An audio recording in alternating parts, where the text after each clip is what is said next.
എല്ലാവർക്കും നമസ്കാരം. രക്ഷാപ്രവർത്തനമായി തുടങ്ങി ഏതാണ്ട് 72-ാം ദിവസത്തിലേക്ക് എത്തിയ ഒരു തെരച്ചിലായിരുന്നു അർജുൻ എന്ന കോഴിക്കോട് സ്വദേശിയായിട്ടുള്ള യുവാവിന് വേണ്ടി ഷിരൂരിൽ നടന്നത്. ഈ 72 ദിവസങ്ങൾക്ക് ശേഷം അദ്ദേഹത്തിൻ്റേത് എന്ന് കരുതാവുന്ന മൃതദേഹവും വാഹനവും കിട്ടിയിട്ടുണ്ട്. ഇനി ഔദ്യോഗികമായിട്ടുള്ള സ്ഥിരീകരണത്തിന് ശേഷം ശരീരം അദ്ദേഹത്തിൻ്റെ കുടുംബാംഗങ്ങൾക്ക് കൈമാറും. കുടുംബാംഗങ്ങളെ സംബന്ധിച്ചിടത്തോളം ഇത് ഈ തെരച്ചിലിനൊരു ക്ലോഷറാണ്. അവരുടെ മാനസികാവസ്ഥ ഇപ്പോൾ എന്തായിരിക്കുമെന്ന് ഊഹിക്കാൻ കഴിയില്ല. നമുക്കെല്ലാം അറിയാവുന്നതുപോലെ സമാനതകളില്ലാത്ത ഒരു രക്ഷാപ്രവർത്തനവും തെരച്ചിലുമായിരുന്നു അവിടെ അർജുന് വേണ്ടി നടന്നത്. ഒരു സാധാരണക്കാരനായ മലയാളി യുവാവിൻ്റെ കാര്യത്തിൽ മറ്റൊരു സംസ്ഥാനം വലിയ ശ്രദ്ധയാണ് നൽകിയത്. അക്കാര്യത്തിൽ കേരളത്തിലെ കോൺഗ്രസ് നേതാക്കന്മാർക്ക് വലിയ പങ്കുണ്ട്. അതോടൊപ്പം തന്നെ കർണാടകയിലെ കർവാർ MLA ശ്രദ്ധ ഇക്കാര്യത്തിലുണ്ടായിരുന്നു.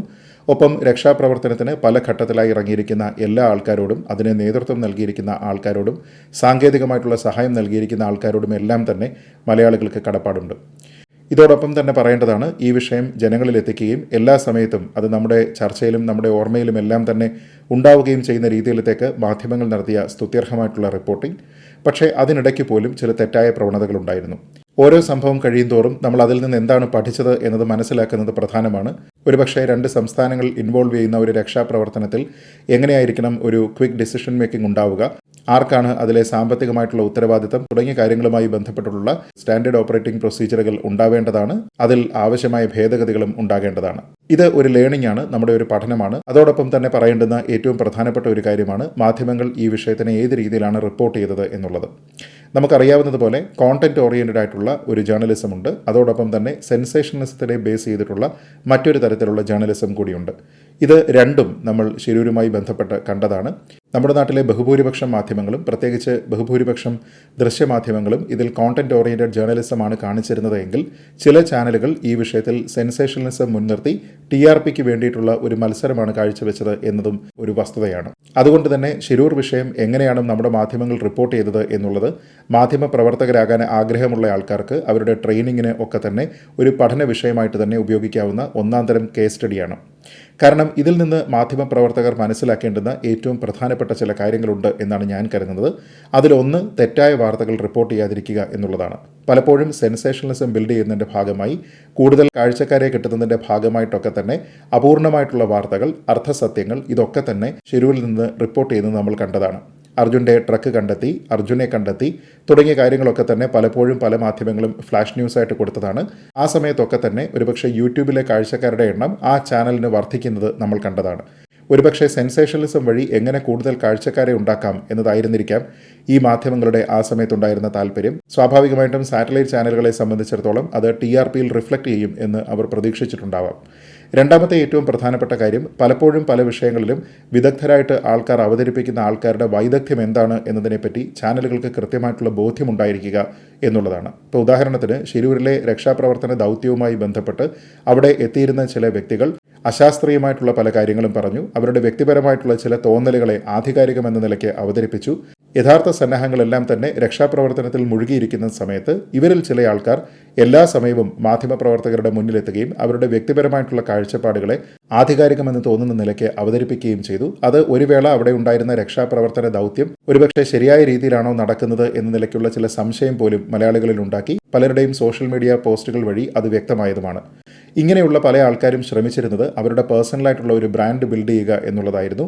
അവർക്ക് ഒരുപക്ഷെ ഇത്തരത്തിലുള്ള സാങ്കേതികമായിട്ടുള്ള സഹായമുള്ള മറ്റുള്ള ആൾക്കാരെക്കാൾ കൂടുതൽ വൈദഗ്ധ്യം ഇക്കാര്യത്തിലുണ്ട് എന്നും അവരുടെ എക്സ്പീരിയൻസിൽ നിന്നുള്ള അറിവാണ് കൂടുതൽ പ്രധാനം എന്നുമൊക്കെ തന്നെ തെറ്റിദ്ധരിപ്പിക്കുന്ന രീതിയിലത്തേക്കുള്ള ചില കാര്യങ്ങൾ അവതരിപ്പിക്കാനാണ് ഇവരെല്ലാവരും തന്നെ ശ്രമിച്ചത്.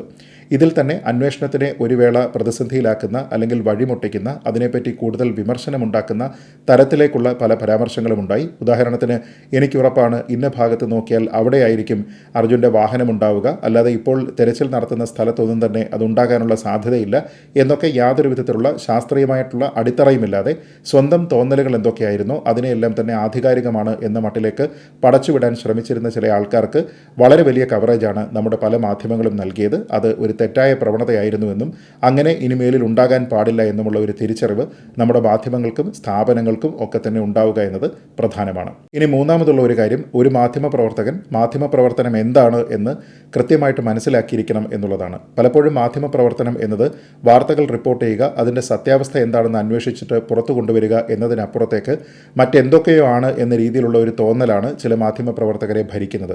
അങ്ങനെയുള്ള വളരെ നാർസിസിസ്റ്റ് എന്ന് പറയാവുന്ന ആൾക്കാരെ സംബന്ധിച്ചിടത്തോളം അവർ അവരുടെ കാര്യങ്ങൾ, എനിക്ക് അറിയാവുന്ന കാര്യങ്ങളൊക്കെ തന്നെയാണ് ഔദ്യോഗികമായിട്ടുള്ള ഇൻഫർമേഷനേക്കാൾ മുകളിലുള്ളത് എന്ന രീതിയിലത്തേക്ക് ചില കമൻറ്റുകൾ പാസ് ചെയ്യുകയും അവിടെ രക്ഷാപ്രവർത്തനത്തിന് നേതൃത്വം നൽകുന്ന ഉദ്യോഗസ്ഥരായിട്ടുള്ള ആൾക്കാരെ ഇൻറ്ററോഗേറ്റ് ചെയ്യുന്നതിന് ശ്രമിക്കുന്നതിനും അവരുടെ മേൽ തട്ടിക്കയറുന്നതിന് വേണ്ടിയിട്ട് ശ്രമിക്കുന്നതിനും ഒക്കെ പോകുന്നത് നമ്മൾ കണ്ടതാണ്. ഇത്തരത്തിലുള്ള പല ആൾക്കാരും മറ്റുള്ളവരെ വെറുപ്പിക്കുന്നതും അതുമൂലം ഉദ്യോഗസ്ഥർക്കുണ്ടായ നീരസം മറ്റു പല മാധ്യമങ്ങൾക്കും മാധ്യമപ്രവർത്തകർക്കും അനുഭവിക്കേണ്ടി വന്നതും നമ്മൾ കണ്ടതാണ്. മാധ്യമ സ്ഥാപനങ്ങളെ, വ്യക്തികളെയൊക്കെ തന്നെ പേരെടുത്ത് പരാമർശിച്ചുകൊണ്ട് രക്ഷാപ്രവർത്തനത്തിന് നേതൃത്വം നൽകിയിരുന്ന പോലീസ് ഉദ്യോഗസ്ഥർ അടക്കം വിമർശിക്കുന്നത് നമ്മൾ കണ്ടതാണ്. അവസാനം ഞങ്ങളെല്ലാവരും തന്നെ മച്ചായാണ് എന്നൊക്കെ കാണിക്കുന്നതിന് വേണ്ടി, അവരോട് പാച്ചപ്പ് ചെയ്യുന്നതിന് വേണ്ടി ഈ ചാനലുകളൊക്കെ തന്നെ ആവശ്യപ്പെടുകയും അവരെ വീണ്ടും ഷോയിലൊക്കെ കൊണ്ടുവന്നതിന് ശേഷം ഞങ്ങൾ അങ്ങോട്ടും ഇങ്ങോട്ടും വലിയ സൗഹൃദത്തിൽ തന്നെയാണ്, അല്ലാതെ ഈ പ്രേക്ഷകർ പറയുന്നത് പോലെയോ ഇവിടെ ട്രോൾ ചെയ്യപ്പെടുന്നത് പോലെയോ ഒന്നുമല്ല കാര്യങ്ങൾ എന്നൊക്കെ സ്ഥാപിക്കാൻ ശ്രമിക്കുന്നതും കാണുന്ന മലയാളികൾ മണ്ടന്മാരല്ല എന്ന് നിങ്ങൾ മനസ്സിലാക്കണം. അടുത്ത പോയിന്റ് സെൻസേഷണലിസം ബിൽഡ് ചെയ്യുന്നതാണ്. നേരത്തെ പറഞ്ഞതുപോലെ TRPയുമായി ബന്ധപ്പെട്ട് യാതൊരു വിധത്തിലുള്ള ആധികാരികതയും ഇല്ലാത്ത വാർത്തകൾ സെൻസേഷണലൈസ് ചെയ്ത് ആവേശം നിറഞ്ഞ ഒരു ഫുട്ബോൾ മത്സരത്തിൻ്റെ കമൻ്ററി പോലെ അവതരിപ്പിക്കുന്ന സമയത്ത് ഇതൊക്കെ കേട്ടുകൊണ്ടിരിക്കുന്ന അർജുൻ്റെ വീട്ടുകാരെക്കുറിച്ച്, ബന്ധുക്കളെക്കുറിച്ച്, നാട്ടുകാരെക്കുറിച്ച് ഒക്കെ തന്നെ നിങ്ങൾ ഓർക്കണമായിരുന്നു. ഒരു മാധ്യമ സ്ഥാപനത്തിലെ മാധ്യമപ്രവർത്തകൻ അപകടത്തിൽപ്പെട്ട ഒരാളിൻ്റെ വീട് സന്ദർശിക്കുക എന്നത് ഒരു വാർത്താ മെറ്റീരിയലേ അല്ല എന്നുള്ളത് നമുക്കെല്ലാവർക്കും അറിയാം. എന്നിട്ടും അതിനെ എന്തോ വലിയ സംഭവമാണ് എന്ന നിലയ്ക്ക് പ്രചരിപ്പിക്കുന്നതിന് വേണ്ടിയിട്ടും അതിനെ സെൻസേഷണലൈസ് ചെയ്യുന്നതിന് വേണ്ടിയിട്ടും ഒക്കെ തന്നെ നമ്മുടെ നാട്ടിലെ ചില മാധ്യമങ്ങൾ ശ്രമിച്ചു എന്നുള്ളതും കാണാം. എന്താണ് വാർത്ത, എന്തല്ല വാർത്ത എന്നതിനെക്കുറിച്ച് നമ്മുടെ നാട്ടിലെ മാധ്യമ സ്ഥാപനങ്ങളിലെ എഡിറ്റർമാർ നിശ്ചയമായിട്ട് മനസ്സിലാക്കിയിരിക്കേണ്ടതാണ്. എന്നാൽ അതിന് കൃത്യമായ മാധ്യമ പരിചയവും പരിശീലനവും മാധ്യമ സ്ഥാപനത്തിൻ്റെ പാരമ്പര്യവും ഉണ്ടായിരിക്കണം. അതല്ലാതെ മരം മുറിക്കുന്നയാളിനോട് ന്യൂസ് എഡിറ്റ് ചെയ്യാൻ പറഞ്ഞാൽ യാതൊരു വിധത്തിലുള്ള കാര്യവുമില്ല. ഇനി ദുരന്തങ്ങൾ ഉണ്ടാകാതിരിക്കട്ടെ, എല്ലാ വാർത്തകളും റിപ്പോർട്ട് ചെയ്യുന്ന സമയത്ത് വളരെ അവധാനതയോടുകൂടി, വളരെ സമഗ്രമായി, വളരെ സംയമനത്തോടുകൂടി യാഥാർത്ഥ്യം എന്താണോ ആ വിഷയത്തിനെപ്പറ്റി ആധികാരികമായിട്ടുള്ള സോഴ്സിൽ നിന്ന് ഇൻഫർമേഷൻ കളക്ട് ചെയ്തതിന് ശേഷം അതിനെക്കുറിച്ച് മാത്രം റിപ്പോർട്ട് ചെയ്യാനായിട്ട് ശ്രമിക്കുക. ആ വിഷയത്തിൽ തെറ്റിദ്ധാരണ പരത്തുന്ന രീതിയിലത്തേക്കുള്ള അഭിപ്രായ പ്രകടനങ്ങൾ പങ്കുവയ്ക്കാനായിട്ട് അനുവദിക്കാതിരിക്കുക. ഇതാണ് മാധ്യമ സ്ഥാപനങ്ങൾക്ക് ചെയ്യാൻ കഴിയുന്നത്. അത് നിങ്ങൾ ചെയ്യും എന്നുള്ള ശുഭാപ്തി വിശ്വാസത്തോടുകൂടി ഈ വീഡിയോ അവസാനിപ്പിക്കുകയാണ്. അകാലത്തിൽ അന്തരിച്ച അർജുന് ആദരാഞ്ജലികൾ. അദ്ദേഹത്തിൻ്റെ കുടുംബാംഗങ്ങളുടെ, ബന്ധുക്കളുടെ, സുഹൃത്തുക്കളുടെ, നാട്ടുകാരുടെ ഒക്കെ തന്നെ സങ്കടത്തിൽ പങ്കുചേരുന്നു. ജയ് ഹിന്ദ്.